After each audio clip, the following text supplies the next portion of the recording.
पाकिस्तान से हमारे सहयोगी कश्मर है। कश्मर, जो आपके पास इंफॉर्मेशन है, ये जो एक अभी स्ट्राइक हुई है, इसके बारे में जानकारी दीजिए। निशांत, पाकिस्तान की तरफ से मुकम्मल तौर पर खामोशी है और ये पहला मौका है कि बॉर्डर के ऊपर एक आग सी उबल रही है और पाकिस्तान का फॉरेन ऑफिस और पाकिस्तान का ISPR है, वो मुकम्मल तौर पर खामोश है। ये फर्स्ट टाइम ऐसा हो रहा है कि मुझसे अगर आप पूछे तो मैं आपको ये बताऊं कि पिछले कोई 14 ईयर्स में फर्स्ट टाइम ऐसा हो रहा है कि अगर लाइन ऑफ कंट्रोल पर इस किस्म की आग उबल रही हो इंडिया की तरफ से या पाकिस्तान की तरफ से और हमारे पास किसी किस्म की कोई जानकारी नहीं है, तो मुझे ऐसा लगता है कि शायद एक बड़ा कुछ होने लगा है।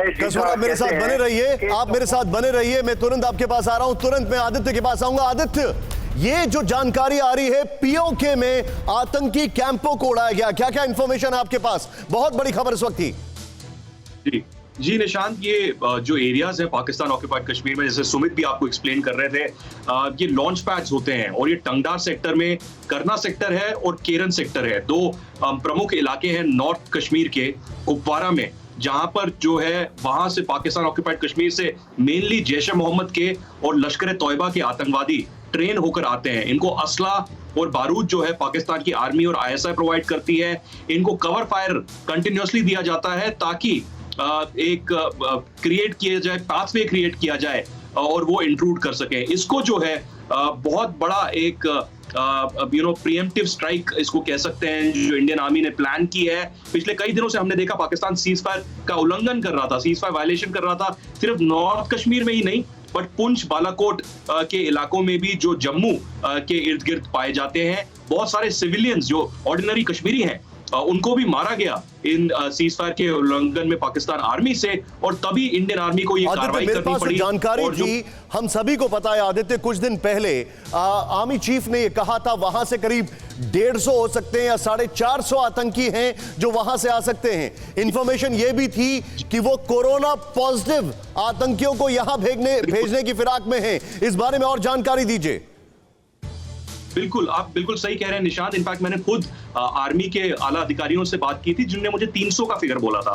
उन्होंने बोला था 300 ऐसे फाइटर्स हैं जो पाकिस्तान ऑक्यूपाइड कश्मीर में जो यूथ हैं उनको रेडिकलाइज किया गया है। सिर्फ POK में नहीं बल्कि खैबर पख्तूनवा से भी जो पश्तून फाइटर्स हैं उनको रेडिकलाइज किया गया है। वहां पर अफगानिस्तान के बॉर्डर पर, जो पाकिस्तान अफगानिस्तान का बॉर्डर है, वहां पर उनको ट्रेनिंग दी गई है AK-47 की और फिजिकल ट्रेनिंग पाकिस्तान ISI से, और उनको फाइनली यहां पर लाया जा रहा है। इनफैक्ट आपको याद होगा आदित्य, मैं आपसे एक सवाल पूछ रहा हूं यहां पर, उसके बाद मैं अपने मेहमानों के पास जाऊंगा, लेकिन अपने दर्शकों को बता दूं, अगले 1 मिनट में मैं आपको दिखाने जा रहा हूं कि भारत ने यह किस चीज का जवाब दिया है। अगले 1 मिनट में आप घड़ी मिला लीजिए, 4:06 कुछ सेकंड पर मैं आपको दिखाने जा रहा हूं। लेकिन आदित्य, शाह महमूद कुरैशी, पाकिस्तान के प्राइम मिनिस्टर, पाकिस्तान के राष्ट्रपति, बड़ा भौंपू बजा रहे थे, POK में आवाज बुलंद कर रहे थे। POK में यहां से निशाना लगाया है, जब वहां पहुंच जाएंगे तो क्या होगा? बिल्कुल, शाह महमूद कुरैशी की तो आदत है। आपको याद होगा जब करतारपुर का पूरा मसला हुआ था, तब उन्होंने कहा था कि ये ऐसी फिरकी थी कि भारत सरकार को और भारत के लोगों को समझ नहीं आई पाकिस्तान की तरफ से, और अब ये फिरकी हिंदुस्तान की आर्मी की तरफ से ऐसी हुई है कि तब पाकिस्तान के प्राइम मिनिस्टर, आला अधिकारी या आर्मी को पता चल रहा है कि ये क्या हुआ है। और दूसरा मैं आपको बता दूं कि क्योंकि हम पाकिस्तान ऑक्यूपाइड कश्मीर की बात कर रहे हैं, वहीं नीलम वैली में, वहीं केरन सेक्टर और करना सेक्टर के पास एक शारदा मंदिर पड़ता है, और उसी शारदा मंदिर की जो पावन भूमि है, वहां से सॉइल लाया गया राम जन्मभूमि के जो शिलान्यास पे।